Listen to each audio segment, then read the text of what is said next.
2012 में मैं वहाँ थी, तो मेरे 1 साल से वहाँ मारपीट पहले से हुई थी, आज से 1 साल पहले।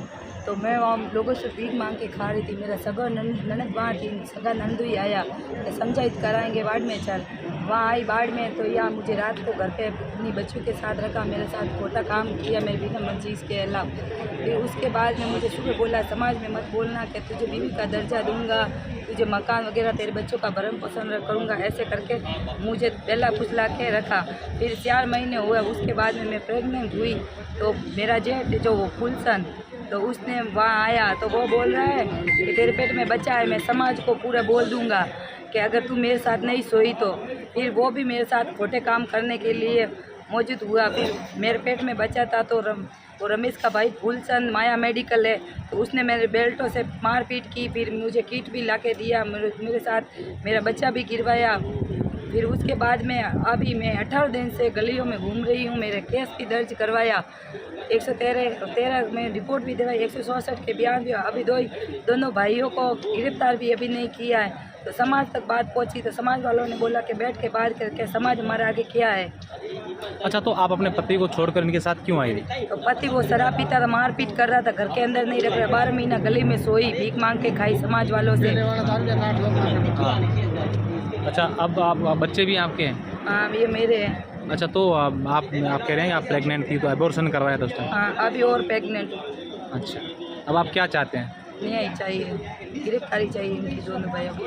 ठीक। क्या नाम है आपका और क्या पूरा मामला है जो आज आप एसपी साहब से मिलने आए? एडवोकेट प्रेम प्रकाश चौहान, अध्यक्ष चटिया समाजवाद। हमारे समाज की एक पीड़िता के साथ अन्याय हुआ है, दुष्कर्म हुआ है। जो पीड़िता है, अबला है, वह न्याय की लड़ाई को लेकर के पिछले 1 महीने से पुलिस प्रशासन के चक्कर काट रही है। उनकी वेदना पीड़ा ये है कि 21/5/2022 को उन्होंने एक रिपोर्ट पेश की 376, 313, 420, 323 के अंदर कि मेरे को रमेश कुमार टीकमाराम, फूलचंद टीकमाराम और टीकम चंद ने बेला पुछला करके बहुत ही बड़े सोने के डूंगर दिखा करके धोखे से इस आशय से लेकर के आए कि मेरे को अपने घर लाए और मेरे साथ रमेश कुमार फूलचंद ने बलात्कार किया और उससे लेकर के मैं प्रेग्नेंट हो गई।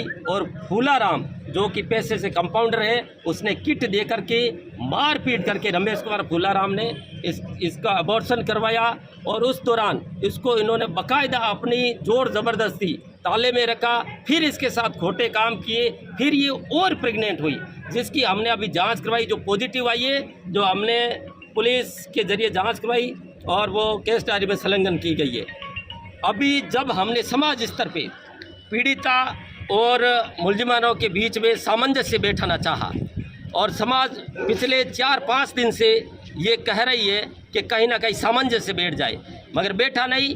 और मुलजिमान इतने रोबदार हैं, इतने राजनीतिक से प्राप्त हैं, इतने पैसे वाले हैं कि ये अबला तो क्या, उसको समाज भी छोटा नज़र आ रहा है। उन्होंने कहा हम कोर्ट के अंदर मिलेंगे। जब ये बात समाज के सामने ये कहना है, तो पूरी समाज इस पीड़िता के साथ आज लामबंद होकर के माननीय टाइगर साहब से आई है न्याय की गुहार को लेकर के कि मुलजिमानों को तुरंत प्रभाव से गिरफ्तार किया जाए और पीड़िता को न्याय दिया जाए। धन्यवाद। रीट भर्ती परीक्षा की अच्छी तैयारी कहाँ से करनी चाहिए? रीट हो या कोई भी अन्य शिक्षक भर्ती परीक्षा, सभी के लिए राजस्थान का सबसे विश्वसनीय कोचिंग है सक्सेस पॉइंट बाड़मेर। लेकिन बाड़मेर जाकर तैयारी करना संभव नहीं है। तो क्या हुआ, अब success point Barmer mobile app पर मिल रहे हैं सभी कोर्सेज, वो भी बहुत ही किफायती फीस में। फिर अभी ऐप इंस्टॉल कर लेता हूँ। जी हाँ, रीट या सेकंड ग्रेड या फिर हो स्कूल व्याख्याता की तैयारी की बात। शुरू करें सक्सेस का सफर सक्सेस पॉइंट के साथ।